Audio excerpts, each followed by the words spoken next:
आप जानते हैं कि हमारे यहाँ पर कई तरह की बीमारी, वो चाहे कैंसर की बात की जाए, वो चाहे टीबी की बात की जाए, वो चाहे एड्स की बात की जाए, वो चाहे अभी भी जितनी भी वर्ल्ड क्लास जो बीमारियाँ हैं, आपने देखा होगा कि अभी भी जो हमारे यहाँ पे कोरोना की बीमारी आई, तो उसमें से टीबी भी एक बहुत ही भयंकर बीमारी रही है। और अगर इसके अब थोड़ा सा हम पीछे की तरफ जाएं तो 1868 में इस बैक्टीरिया को सबसे पहले जो डिस्कवर किया था वो हैंसन ने।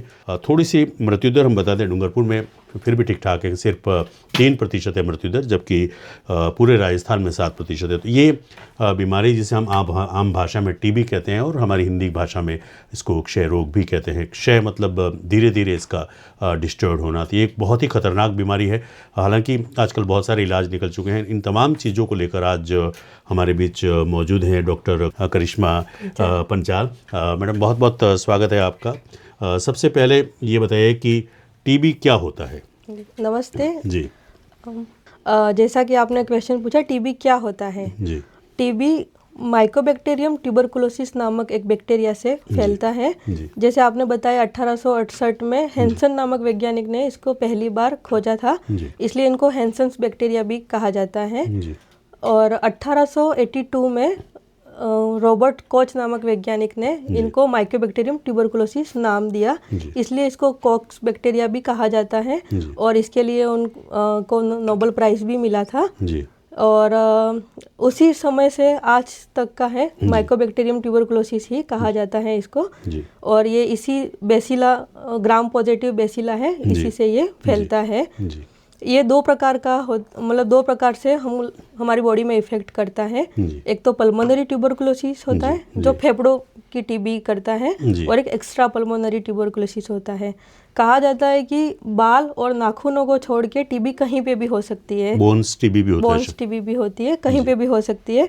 तो वो एक्स्ट्रा पल्मोनरी टीबी में आएगा, जो फेफड़ों के अलावा बॉडी के किसी भी पार्ट्स में होती है। ठीक है। और जैसे सब इसमें भी सबसे मेन होता है लिम्फ नोड का। आपने कहीं देखा होगा कि यहाँ पे किसी की गांठें बनी हुई है बहुत सारी गले में, वो सर्वाइकल लिम्फ नोड होता है। ये भी काफी कॉमन है। और एक होता है फेफड़ों में पानी भर गया, यूं भी आपने सुना होगा, तो ये भी काफी ज्यादा कॉमन है। और थर्ड मेन कॉमन है वो है अपने पेट की टीबी। जैसे कभी किसी के बच्चे ही नहीं हो रहे यूं बोलते हैं, और उसमें जैसे टेस्ट करते हैं तो महिलाओं में टीबी आती है, उसका भी 6 महीने इलाज होता है, और उसके बाद उसके मतलब प्रेगनेंसी भी रह जाती है। तो ये जो 4 चीजें बताई, ये मोस्टली कॉमनली होती टीबी है। तो क्या सिम्टम्स होते हैं? वैसे जहाँ तक मैं जानता हूँ, आदमी खांसने लगता है और फिर कफ में ब्लड आने लगता है, लेकिन आपके एज ए डॉक्टर आप क्या कहना चाहेंगे हमारे श्रोताओं को या दर्शकों को? टीबी के मुख्य लक्षण है, एक तो खांसी 2 हफ्तों से ज़्यादा हो। अब सरकार ने 1 हफ्ते से भी ज़्यादा खांसी हो तो आपको टेस्ट करवाने टीबी के, ये नया चेंजेस कर दिया है। उसके बाद भूख नहीं लगती है उसको, वजन में धीरे धीरे कमी आती है, रात को बहुत ज़्यादा पसीना होता है। जो आपने बताया कि कफ में खून भी आता है, ये भी इनका मेन सिम्टम्स है। और मतलब पेशेंट को बुखार नहीं, उसको थका थका फील होता है। और शाम के समय से उसको बुखार थोड़ा थोड़ा चढ़ने लगता है, वो भी तेज नहीं आएगा, हल्का ही रहता है। ये इसके मुख्यतः लक्षण है। शुरुआत में अगर कोई रोगी या कोई पेशेंट आपके पास आया तो कौन कौन से टेस्ट आप करवाते हैं जिससे कि ये वेरीफाइड हो जाए कि इसको टीबी है? अगर खांसी का अपने पास आता है, जैसे वो पेशेंट बोलेगा 1 हफ्ते से ज़्यादा खांसी हो रही है, तो सबसे पहले हम उसका स्पुटम टेस्ट कराते, कफ खकारे का टेस्ट 2 बार करवाते। जैसे एक तो वो अपने पास आया, उस समय अपन उसका स्पॉट सैंपल लेते हैं, और सेकंड टाइम उसको बोलेंगे कि सुबह का खकारा इस डब्बी में भर के ले आना, तो अपन एक सुबह करेंगे। दोनों में भी पॉजिटिव आता है या एक में भी पॉजिटिव आता है तो अपन उसको टीबी एटीटी शुरू करते हैं। अपने पास जिले में इसका जांच करने के लिए सीबी नाट और ट्रू नाट मशीन लगी है, जो डीएनए टेस्ट करता है स्पुटम का, मतलब जो बैक्टीरिया है माइकोबैक्टीरियम ट्यूबरकुलोसिस, उसका डीएनए टेस्ट करता है। बहुत स्पेसिफिक है, 99% इसकी स्पेसिफिक है। इससे पता चल जाता है कि ये अपने जिले में 11 जगह पे ये लगा हुआ है। जैसे डूंगरपुर हमारे पास 2 मशीन है, बिच्छीवाड़ा हो गया, दोवड़ा हो गया, आसपुर है, गलियाकोट है जी, जो भी ब्लॉक्स है वहाँ पे सारे ब्लॉक्स में मतलब 11 मशीन अभी लगी हुई है रिसेंटली अपने पास जी इस चीज़ की। मैंने बहुत सालों पहले देखा था कि किसी की टीबी होती थी तो घर पे डॉक्टर आता था इंजेक्शन लगाने के लिए, और शायद कुछ 90 इंजेक्शन ऐसा कुछ लगते थे। तो अभी भी ये है कि इसमें मतलब क्या बदलाव आया है? वो 90 इंजेक्शन तो शायद बंद हो गए, जहाँ तक थोड़ी देर पहले आपने बताया था। तो अभी किस तरह के चेंजेस हुए हैं? मतलब इंजेक्टेबल टीबी की दवाइयों में से बिल्कुल बंद कर दिया गया है, किसी भी प्रकार का इंजेक्शन नहीं चल रहा है। टीबी का अभी जो पल्मोनरी टीबी मैंने कहा जो फर्स्ट टीबी है उसमें 6 महीने इलाज चलता है, वो भी वजन के हिसाब से चलता है। जैसे आपका 35 किलो से कम वजन है तो 2 गोली चलेंगी, एक साथ लेनी है। 35 से 50 के बीच में वजन है तो 3 है। 50 से 65 के बीच में है तो आपको 4 गोली है। इस तरीके से वजन के हिसाब से आपको गोली लेनी है। पहले गोलियां भी अलग अलग दी जाती थी, हर अभी फिक्स डोज कॉम्बिनेशन आ गया है कि जो 4 टाइप की गोलियां हैं वो सिर्फ एक ही गोली के अंदर है मिक्स, और वो उसको लेनी है वजन के हिसाब से। और जो इंजेक्टेबल बात बोल रहे हो आप, जो MDR टीबी कहलाता है, ड्रग रेजिस्टेंट टीबी, वो अब उसका इलाज भी जैसे 2 साल तक चलता था, 18 महीने तक चलता था, वो भी घट के अब रिसेंटली बीपाल रिजीमिन आ गया है, उसमें 6 महीने चलता है और इंजेक्शन किसी भी प्रकार का नहीं है, बंद हो गया है। अब आते हैं सीधे हम सरकारी योजनाओं पर। तो आप हमारी जनता को बताइए कि कौन कौन सी योजनाएं खास करके हमारे जनजातीय इलाके में, थोड़ा सा आप डिटेल में पब्लिक को बताइए। सरकार की योजना में एक सबसे महत्वपूर्ण योजना चल रही है अपनी, वो है निक्षय पोषण योजना।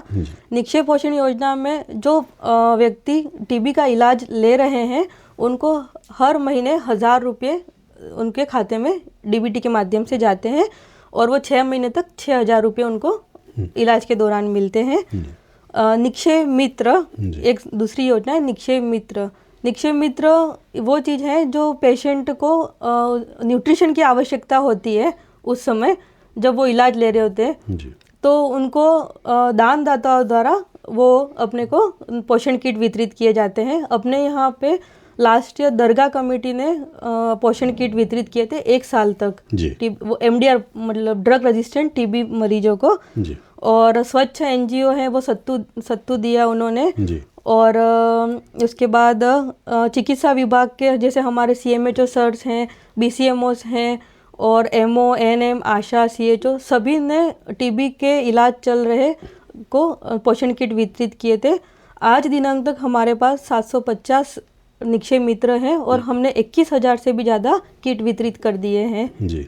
और PPISA private practitioner incentive scheme है, इसमें जो प्राइवेट डॉक्टर्स हैं उनको गवर्नमेंट सेक्टर से लिंक किया है ताकि टीबी का वो जो इलाज ले रहे हैं उनको थोड़ी सुविधाएं अपने यहाँ से भी मिल जाए, इसके लिए उनको इंसेंटिव भी दिया जाता है। टीबी कवच योजना भी है, निक्षय कवच योजना, जो MDR ड्रग रेजिस्टेंट टीबी है उनको हम 5-5 लीटर के फिनाइल का वो देते हैं, और उनको कफ भी दिया जाता है स्टील का, तो उसमें जैसे वो थूक के उसमें ढक्कन भी होता है और वो उसको साइड में रख सके ताकि परिवार के सदस्यों को टीबी का मतलब खतरा नहीं, इफेक्ट नहीं है। टीबी मुक्त ग्राम पंचायत योजना है जो 2023 से हो रही है। तो टीबी हमने 2023 में 34 ग्राम पंचायतों को टीबी मुक्त किया था कि वहाँ टीबी का पेशेंट नहीं है। टीबी मुक्त ग्राम पंचायत में जैसे 2023 में हमने 34 की थी और अभी 2024 में 68 ग्राम पंचायत की है, जिसमें से 17 ग्राम पंचायत ऐसी हैं जो लगातार 2 बार टीबी मुक्त हुई है। और अभी हमने 155 ग्राम पंचायतों का क्लेम किया है कि हम इतनी मुक्त करेंगे। 6 मापदंड हैं। इसका क्या पैमाना होता है कि ये गांव बिल्कुल टीबी मुक्त है? किस तरह से आप आंकलन करते हैं? 6 मापदंड होते हैं इसमें कि जैसे 1000 की जनसंख्या में अपन ने 30 से ज़्यादा टेस्ट किए हो। और सेकंड मापदंड है कि 1000 की जनसंख्या में 1 या 1 से कम रोगी हो। और जो रोगी चल रहा है वहाँ उसको निक्षय पोषण जिस निक्षय मित्र से लिंक हो, उसका वो CB नाट जैसे मैंने बताया था वो जांच की हुई हो, उसको ये निक्षय पोषण योजना का लाभ मिल चुका हो। इस तरीके से 6 मापदंड है, उस मापदंड के हिसाब से इनको टीबी मुक्त ग्राम पंचायत अपन करते हैं। अब वापस हम ये जो टीबी है बीमारी उसकी तरफ आते हैं। और मैं आपसे पूछना चाहूँगा कि जैसे कैंसर में होता है ना कि A stage, B stage, C stage, तो कहाँ से इसकी शुरुआत होती है और मैक्सिमम क्या होता है कि अब आपको लगता है कि शायद इसका सर्वाइव होना बहुत ही मुश्किल है? स्टेज होती है इसमें 1, 2, 3, 4 या नहीं, ऐसा कुछ? तो ऐसा कुछ होता नहीं है जी, इसमें। जी। इसमें सिवियरिटी यही है कि अगर जैसे मेडिसिन वो स्टार्ट नहीं करे पेशेंट, जी जी। और जैसे जैसे मतलब ये बैक्टीरिया हावी होता जाएगा वैसे वैसे इसका वो होता है। मोस्टली DS टीबी होता है, जो ड्रग सेंसिटिव टीबी है जी। वो तो अपन क्योर कर लेते हैं, उसमें डेथ रेट भी 1% है। जी। पर ड्रग रेजिस्टेंट टीबी है जी। जो वो अगर इलाज नहीं ले तो उसमें डेथ होने की पॉसिबली होनी ही है। अच्छा, होनी है, होनी बिल्कुल ही भी। जी। है, इलाज ही इसका बचाव है। अच्छा। इसमें कोई कीमो नहीं है, कोई इंजेक्शन नहीं है, कोई स्टेजिंग नहीं है, कुछ भी नहीं है। जी। अगर आपका ये फिक्स डोज कॉम्बिनेशन है, अगर आप ये कंटिन्यूस 6 मंथ लेते रहोगे कुछ भी नहीं होगा। अच्छा, बहुत सारी बीमारियों में ऐसा होता है कि 1 या 2 दिन भी अगर आप मिस कर जाते हो तो उसको वापस जीरो से स्टार्ट करना पड़ता है। तो टीबी में ऐसा कितने दिन का कोर्स होता है, ये इसकी अवधि कितने दिन की रहती है? और अगर इनकेस कोई नहीं ले पाता है 2-4 दिन किसी कारणों की वजह से, तो उसके बारे में थोड़ा आराम से डिटेल से बताइए। जी। जैसा आपने बताया कि इसका इलाज 6 महीने चलता है ड्रग सेंसिटिव का। जी। और अगर पेशेंट 1-2 दिन बीच में लेना छोड़ भी दे तो ऐसा कुछ नहीं है कि स्टार्टिंग से वापस लेना ही पड़ेगा उसको। वो वापस जहाँ लेफ्ट आउट किया था वहीं से स्टार्ट कर सकता है। अगर 1 मंथ से ज़्यादा का गैप हो जाता है, 4 वीक से ज़्यादा का गैप हो जाता है, तो फिर उसका वापस से अपन टेस्टिंग करेंगे। अगर पॉजिटिव होता है तो भी ट्रीटमेंट सेम ही चलेगा, नेगेटिव आएगा तो भी ट्रीटमेंट सेम ही चलेगा। आज से कुछ समय पहले ऐसा होता था कि अगर पॉजिटिव आता है तो वापस स्टार्टिंग से अपन ट्रीटमेंट करते थे। अच्छा। अब ऐसा नहीं है, अपन वापस जहाँ से लेफ्ट आउट किया वहीं से उसको शुरू करेंगे। बस जब अपन ट्रीटमेंट लास्ट खत्म करने आते हैं तब अपन वापस टेस्टिंग करेंगे कि इनको आगे 2 महीने या 3 महीने की ज़्यादा आवश्यकता है कि नहीं है, वो उससे पता चल जाएगा। जी।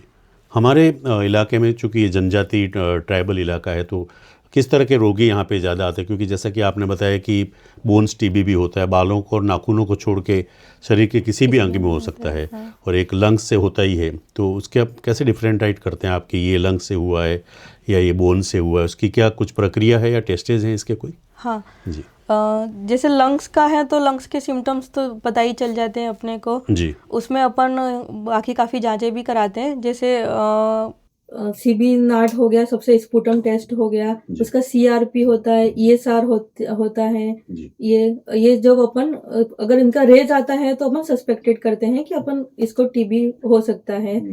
और बायोकेमिकल टेस्ट भी होते हैं इसका, जैसे फ्लूइड हो गया उसका भी बायोकेमिकल टेस्ट कराते हैं अपन। उसमें भी अगर इसकी प्रोटीन की मात्रा हो तो अपन सस्पेक्ट कर सकते हैं कि इसको टीबी है। बोन्स के लिए तो हो गया तो अपन एक्सरे, CT स्कैन और उससे पता कर सकते हैं। एक्सरे से पता नहीं चलता, CT स्कैन कराना। लंग्स में तो जैसा कि खांसने में तकलीफ होती है, खांसी आती है, बोन्स का कैसे मालूम पड़ा है? कि मतलब कोई ऐसे सिम्टम्स है कि इसको बोन्स टीबी है? डॉक्टर के पहले हम लोगों को, आम पब्लिक को मालूम पड़ जाए कि इसको बोन टीबी है, ऐसा कुछ है? सबसे पहले तो अपन जैसे बोन टीबी है तो उसका इवेल्यूएट अपन एक्सक्लूड करके करते हैं। अच्छा। मतलब दूसरी बीमारियां ये नहीं है, ये नहीं है, ये नहीं है, फिर अंत में अपन इसको घोषित करते हैं कि टीबी का है। जी। क्योंकि इसमें स्पेसिफिक ऐसा कोई टेस्ट तो है नहीं बोन्स के लिए कि इसको टीबी का है। अच्छा, टेस्ट कोई अलग से नहीं होता है? टेस्ट ऐसा अलग से नहीं है, इसको एक्सक्लूड करके अपन टीबी डायग्नोस करते हैं, इस तरीके से है। कहावत है ना कि prevention is better than cure, है ना? जो पेशेंट है उसको किस तरह की परहेज रखना चाहिए? और घर में है, फैमिली है, तो पूरे फैमिली छोड़ के तो जा नहीं सकता अगला कहीं से, तो घर वालों को किस तरह के सावधान रखना चाहिए? इसका प्रिवेंशन तो आपको बहुत अच्छे से बताऊंगी मैं डिटेल में, क्योंकि बहुत ज़्यादा ज़रूरी है। ये सब प्रिवेंशन के पहले हमको ये जानना ज़रूरी है कि होता कैसे है। ये अपने तो इसमें हाई रिस्क वल्नरेबल पॉपुलेशन है इसकी अपनी। सबसे पहले इसमें क्या है कि देखा जाता है कि जैसे लो इम्यूनिटी वाले जो हैं, जिनका वजन कम है, जिनको पहले कोरोना हो रखा है, जिनके फेफड़े ऑलरेडी कमज़ोर है, जो BP, शुगर और कोई कीमो मतलब कैंसर के पेशेंट्स हैं, इन लोगों को टीबी होने की संभावना ज़्यादा ही होती है। ये तो अपना हाई रिस्क ग्रुप हो गया, ठीक है। अब इसके बचाव के लिए अपने को क्या करना चाहिए? बचाव के लिए तो immunity protein high protein diet लेना चाहिए। जी। अपने जैसे डूंगरपुर डिस्ट्रिक्ट हैं वो ट्राइबल पॉपुलेशन में ही आता है, तो अपनी जितनी भी जनसंख्या है एक तरीके से हाई रिस्क में ही आती है। इसमें पहले ऐसा कहा जाता था कि ये लो सोशो इकोनॉमिकल स्टेटस वालों में ज़्यादा होता है, पर अब ऐसा कुछ भी नहीं है। आप खुद ही देख रहे हो, अमिताभ बच्चन को भी टीबी हो चुकी है। अच्छा। हाँ, ये मुझे मालूम था। नेल्सन मंडेला जी हैं, उनको भी टीबी हो चुकी है। तो इस तरीके से तो है ही नहीं। हाँ, बहुत सारे एग्जाम्पल्स हैं। जैसे अभी टीबी मुक्त भारत अभियान हमारा चल रहा था, तो उसमें हम लोगों को 3,46,000 का टारगेट मिला था कि आपको इतनी वल्नरेबल पॉपुलेशन है और आपको इतनों की स्क्रीनिंग करनी है एक डिस्ट्रिक्ट में। अच्छा। और हमने मतलब 3rd और 4th क्वार्टर, जैसे अभी रनिंग है 4th क्वार्टर, उसमें मिला के हमने 3,80,000 की लगभग की स्क्रीनिंग कर दी है और 3,34,000 लोगों की हमने निक्षय पोर्टल पे, जो हमारा पोर्टल है, उस पर इंद्राज भी कर दिया गया है। तो इसमें मतलब लगभग अपने यहाँ पे आज दिनांक तक 4,125 पेशेंट चल रहे हैं, जो पिछले साल से थोड़े ज़्यादा है, लेकिन अपनी स्क्रीनिंग भी तो हमने ज़्यादा की है ना, इस कारण ऐसा है। और उसके बाद उन्हीं पेशेंटों का हमने एक्सरे भी करवाया। 85,000 से भी ज़्यादा लोगों का अपन ने एक्सरे कर लिया है इस साल, और मतलब 16,000 से ज़्यादा अपन ने इनकी नाट टेस्टिंग करवा ली है, और ये ऑन गोइंग प्रोसेस है, हम कर ही रहे हैं इसका।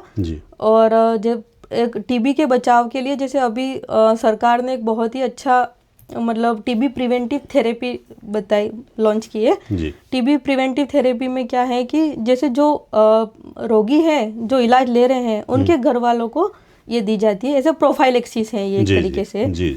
तो जैसे वो मतलब अगर घर वालों में अगर सिम्टम्स हैं वो, तो उनको टीबी का जांच कराएंगे। अगर नेगेटिव आता है तो टीबी प्रिवेंटिव थेरेपी अपन दे देंगे। इसमें वो जैसे मोन्टॉक्स टेस्ट, एमटी टेस्ट होता था पहले, अपन यहाँ पे करते थे। तो अब इसी का CYTB टेस्ट भी है अवेलेबल। अगर अपन उससे भी पता कर लेते हैं कि इनको टीबी है कि नहीं है। जिनके पॉजिटिव आता है उनको अपन टीबी का ट्रीटमेंट करेंगे, नेगेटिव आता है तो टीबी प्रिवेंटिव थेरेपी अपन दे देंगे। तो एक बहुत अच्छा इनिशिएटिव है टीबी को एलिमिनेट करने का, और अपने यहाँ पे काफ़ी पेशेंट ले भी रहे हैं। ऐसा इसका कोई साइड इफेक्ट ऐसा कुछ भी नहीं है। ओके। अच्छा, ये बताइए कि जैसे मुझे जहाँ तक याद है, पहले उदयपुर के बड़ी में एक टीबी का बहुत बड़ा हॉस्पिटल हुआ करता था, अभी भी वो है या लगभग पूरा इलाज हमारे डूंगरपुर में ही हो जाता है? अब अभी भी वो है, पूरा इलाज तो अपने डूंगरपुर में लगभग मतलब 90% तो सारा इलाज अपने यहाँ पे हो जाता है। अपना नोडल सेंटर वो है, मतलब ड्रग रेजिस्टेंट टीबी के लिए अपन कुछ रिजिमिन वहाँ से शुरू होते हैं, फिर वो अपने को ट्रांसफ़र कर देते हैं, उसका कंटिन्यूस इलाज अपन कर सकते हैं उनका। पर मतलब थोड़ा 10% वर्क है जो जो अपना नोडल सेंटर है वहीं से होता है।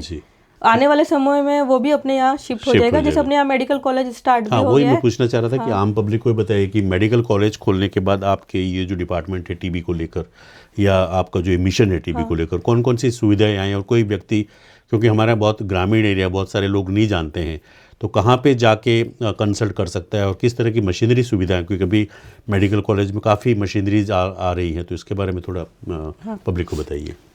मेडिकल कॉलेज आने से सबसे पहली सुविधा तो अपनी यही हुई है कि वहाँ पे चेस्ट स्पेशलिस्ट अपने पास अवेलेबल हो गए हैं, जो डायग्नोसिस के लिए अपने इजीली हो सकता है। अभी CB नाट मशीन और 2 नाट मशीन भी अवेलेबल है, जिससे अपन ड्रग रेजिस्टेंट का पता कर सकते हैं। बाकी बहुत सारे टेस्ट हैं जो पेशेंट को दवाई खाते समय जो लीवर और किडनी पे असर होते हैं, वो चीज़ें भी इजी हो गई है अपने के लिए पेशेंट की। और यहाँ पे स्पेशली वार्ड भी बना हुआ है टीबी का, जिसमें स्पेशली टीबी के ही मरीज रखे जाते हैं। तो ये सब चीज़ें काफ़ी इम्प्रूवमेंट है, तो इस कारण भी अपनी डेथ रेट घटी है, और पेशेंट का जिले से बाहर जाने का जो मकसद था वो भी काफ़ी कम हो चुका है, कि सारी सुविधा अपने यहाँ पे अवेलेबल है।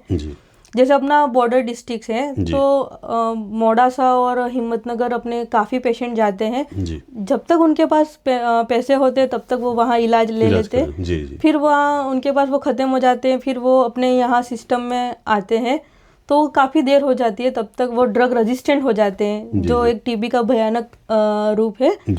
तो उसके लिए वो भी चीज़ें काफ़ी कम हुई है। अभी पहले काफ़ी रेफर पेशेंट आते थे वहाँ से, जी अब बिल्कुल कम हो चुके हैं वो। तो मुझे लगता है काफ़ी अच्छी चीज़ है। जी। योजना को लेकर ही मैं एक प्रश्न आपसे पूछना चाहूँगा। जैसे कि सरकारी आयुष्मान योजना है भारत को अपना जो है, और उसके बाद हमारे मुख्यमंत्री शायद संजीवनी योजना ऐसा कुछ है। तो ये जो बीमारी है टीबी, उसको भी कवरेज मिलता है या ये इस योजना से बाहर है?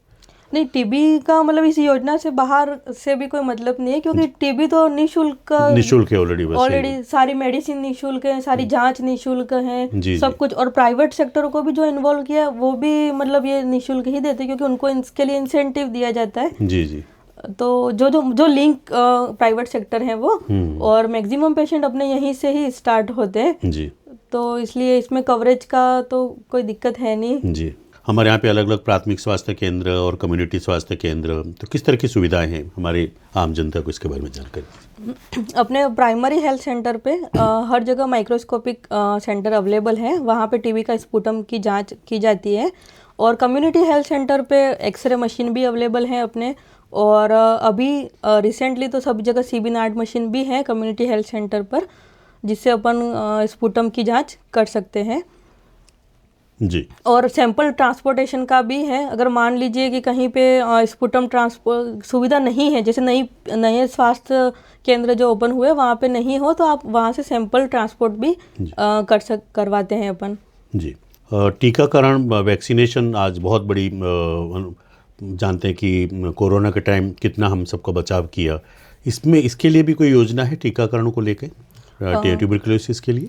ट्यूबरकुलोसिस में जैसे बच्चों के लिए तो जैसे ही बर्थ होता है अपन बीसीजी वैक्सीन लगाते हैं। बीसीजी वैक्सीन लगाते तो वो तो उसके लिए प्रिवेंटिव है ही सही। और अभी ट्रायल बेस पे एडल्ट वैक्सीनेशन भी, बीसीजी वैक्सीनेशन भी चल रहा है। जैसे अपने कुछ दो स्टेट हैं, दो डिस्ट्रिक्ट्स हैं, वहाँ पे ट्रायल बेस पे भी चल रहा है। और अगर वो सक्सेसफुल होता है तो पूरे राजस्थान में भी वो चलेगा। उसमें भी क्या है कि जो 6 मापदंड हैं उसके हिसाब से उसको एडल्ट बीसीजी वैक्सीन लगाई जाती है। जैसे पहले टीबी हो रखी हो उनको लगेगा, जैसे माल न्यूट्रिशन है, डायबिटिक हैं, 60 साल से अधिक उम्र वाले हैं, इस तरीके के लोगों को वो वैक्सीन लगेगा। इसमें कोई खतरा नहीं है वैक्सीन लगाने का। जैसे 3 महीने का वो प्रोसेस है, जैसे अपने स्कार बनता है अपने यहाँ पे, उसी तरीके का उसमें भी होता है। और अभी ट्रायल है, जल्दी ही सारे जिलों में शुरू हो जाएगा। जी। क्या टीबी के इलाज के बाद पुनः टीबी हो सकती है वापस? हाँ।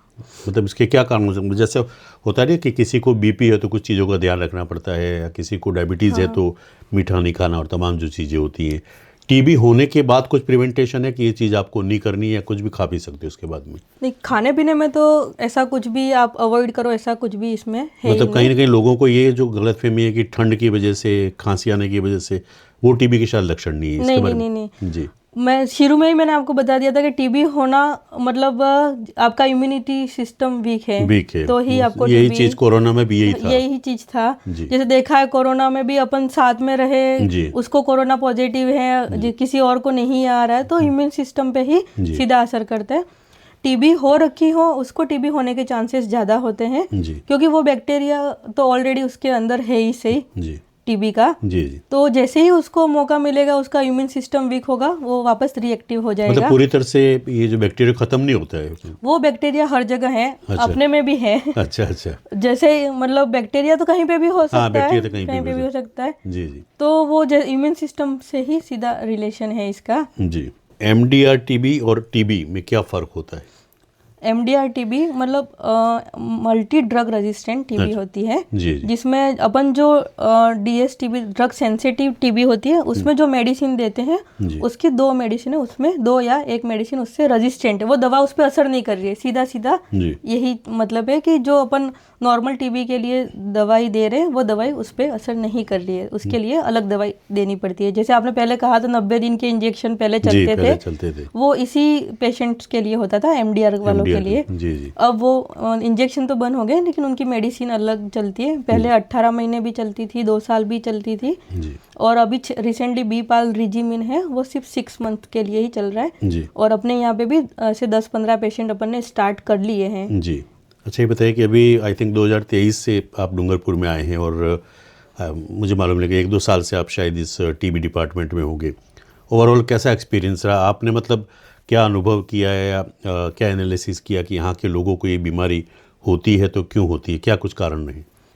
टीबी सबसे पहले खान पान का ही मैंने एनालाइज किया है कि खान पान यहाँ पे क्या होता है, सुबह एक टाइम लोग खा लेते हैं। जी। जैसे फील्ड में हमने वर्क किया है, फिर जी। खाने का पूरे दिन का कुछ भी नहीं होता है, वो भूखे ही काम करते हैं।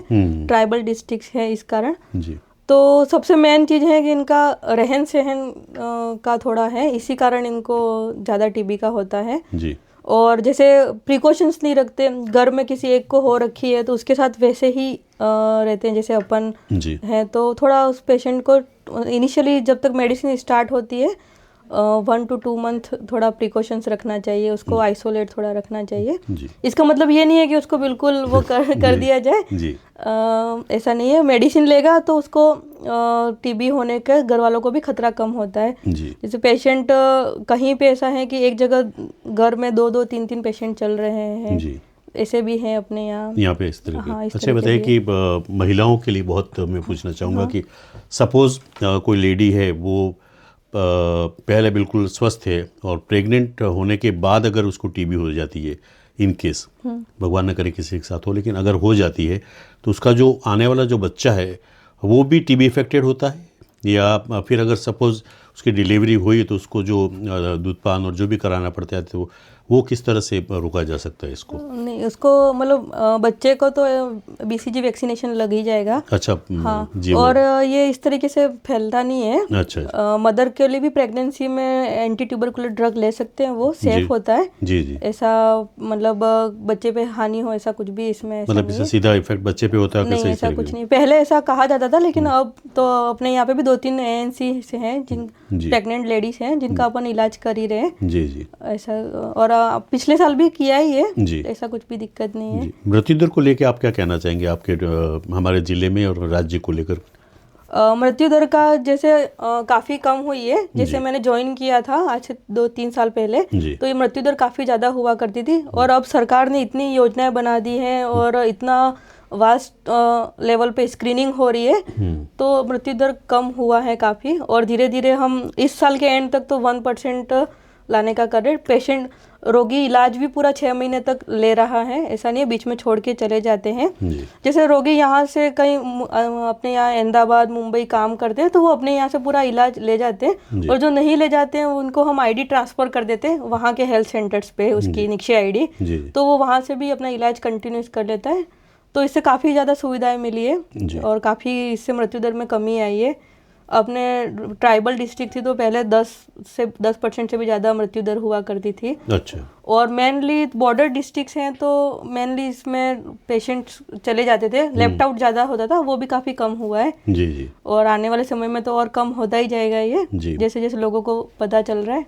क्लाइमेट और पॉल्यूशन के बारे में मैं पूछना चाहूँगा। जैसे अगर आप रेगिस्तान में जाएं तो वहाँ पे रेत के कण उठते हैं, पॉल्यूशंस जो मेट्रो सिटीज़ जो होती हैं, धुआं पूरा आता है, तो ये कितना प्रभाव डालते हैं? ये मतलब कहीं ना कहीं इसका प्रभाव होता है टीबी को जन्म देने का? क्लाइमेट का तो मतलब lungs disease, other lungs disease होती है। अच्छा। वो टीबी के सिवा भी और अदर लंग्स डिजीज होती है, वो क्लाइमेट पे अफेक्ट करती है। जैसे अस्थमा और ये सब चीज़ें होती है वो डस्ट से ही होती है, एलर्जिक होती है जी। तो ये क्लाइमेट का तो ये इफेक्ट होता है, पर अगर आपके फेफड़े कमज़ोर हैं तो आपको तो टीबी होने के चांसेस ज़्यादा ही हैं। तो ये तो एक फैक्टर है, रिस्क फैक्टर है इसी अपना जी। और जैसे अपने यहाँ पे मतलब देखा जाता है तो इन्वायरमेंट काफ़ी अच्छा है अपना, कोई पॉल्यूशन और इतना कुछ भी नहीं है, फिर भी अपने इस एरिया में लंग्स डिजीज़ काफ़ी ज़्यादा है। अदर देन टीबी से भी प्लूरल इफ्यूजन्स के केस ज़्यादा हैं। जैसे कैंसर में लंग्स कैंसर के भी ज़्यादा हैं। वो कहीं बीड़ी पीने से इससे भी टीबी होती है शायद। हाँ, वो भी है। वो वैक्सीनेशन के लिए एक क्राइटेरिया ये भी है कि जो धूम्रपान करते हैं उनको भी एडल्ट वैक्सीनेशन अपने को करना है जी। तो ये जैसा कि अभी आपने बताया कि 3 या 4% था हमारे यहाँ पे मृत्यु दर, उसको घटा के आपने एक पर मतलब अब लाने हाँ, की कोशिश की है। तो आपने क्या कुछ इनोवेशंस किए इस डिपार्टमेंट में आने के बाद? हमने सबसे पहले ये इनोवेशन किया है कि अगर पेशेंट अपने सिस्टम में आ गया जी। तो उसको यहाँ से बाहर नहीं जाने देना है। Okay. बाहर जाएगा भी सही तो भी अपने को उसकी पूरी निगरानी रखनी है अच्छा। कि वो पूरी दवाई ले रहा है कि नहीं ले रहा है। उसके लिए टोल फ्री नंबर्स भी होते हैं, हम हमारे स्टाफ द्वारा भी कॉल करते हैं कि आप पेशेंट दवाई ले रहा है कि नहीं ले रहा है। ट्रीटमेंट सपोर्टर को उनसे लिंक कर दिया है। ट्रीटमेंट सपोर्टर का हेनोरियम भी हम तभी देंगे जब वो पेशेंट का इसकी मॉनिटरिंग होती रहती है बरोबर? बरोबर मॉनिटरिंग होती है। फील्ड लेवल से अपनी आशा एएनएम से लगा के जी। सब लोग इसमें मॉनिटर करते हैं। जी। और इसका जैसे हमारे यहाँ डायग्नोसिस हुआ तो हम उसके जो जहाँ का है प्लेस उसको हम ट्रांसफ़र कर लेते हैं। जी। तो इंटरसेक्टर ट्रांसफ़र की वजह से भी काफ़ी पेशेंट को आने जाने की सुविधाएं होने लग गई। जी।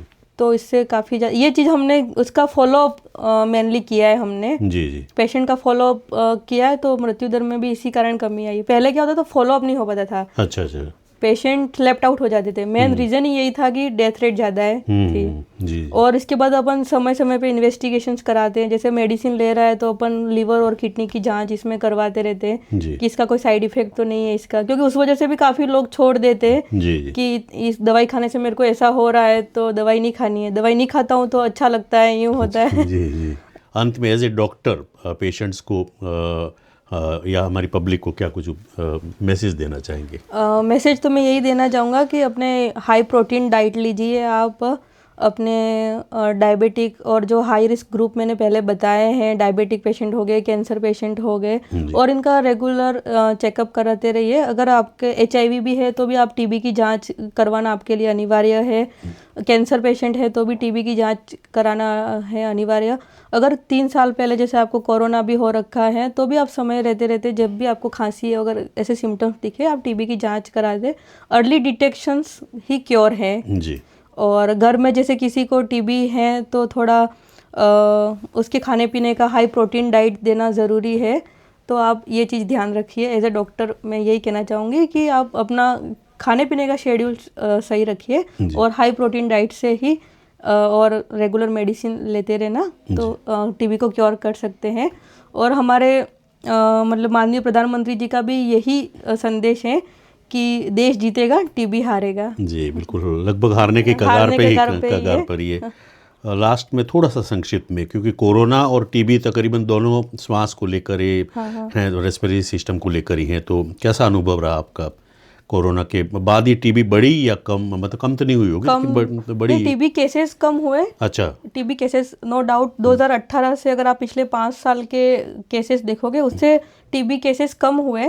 संख्या आपको ज़्यादा इसलिए लग रही है कि अपन ने स्क्रीनिंग ज़्यादा की है। अच्छा अच्छा। पहले जो सेलेक्टिव पेशेंट्स होते थे उन्हीं की जांच होती थी। अच्छा। अभी अपन नॉर्मल वनरेबल पॉपुलेशन की स्क्रीनिंग करके अपन हर किसी की जांच कर रहे हैं। जी। पहले सिम्टोमेटिक पेशेंट्स का ही जांच हुआ करता था। जी, बहुत बहुत धन्यवाद। तो मित्रों, ये थे डॉक्टर करिश्मा पंचाल। और तपेदिक के बारे में कोई टोल फ्री नंबर है जो आप हमारे पब्लिक को बताना चाहेंगे, अगर आपको याद हो? टोल फ्री नंबर है? टोल फ्री नंबर जो पेशेंट्स मेडिसिन लेते हैं उनको एक इन्वेलप दिया जाता है। अच्छा। इन्वेलप के पीछे हर एक नंबर छोड़ के टोल फ्री नंबर उसमें होता है। जी। तो जैसे ही पेशेंट ने दवाई खाई वो उस पर कॉल करके बता सकता है कि ये भी एक डायरेक्ट मतलब मॉनिटरिंग का सिस्टम है। जी, आपने यहाँ पे आके हमारे स्टूडियो में आके हमारे दर्शकों को और हमारे श्रोताओं को TB के बारे में जानकारी दी। बहुत बहुत धन्यवाद। Thank you very much for coming. Thank you.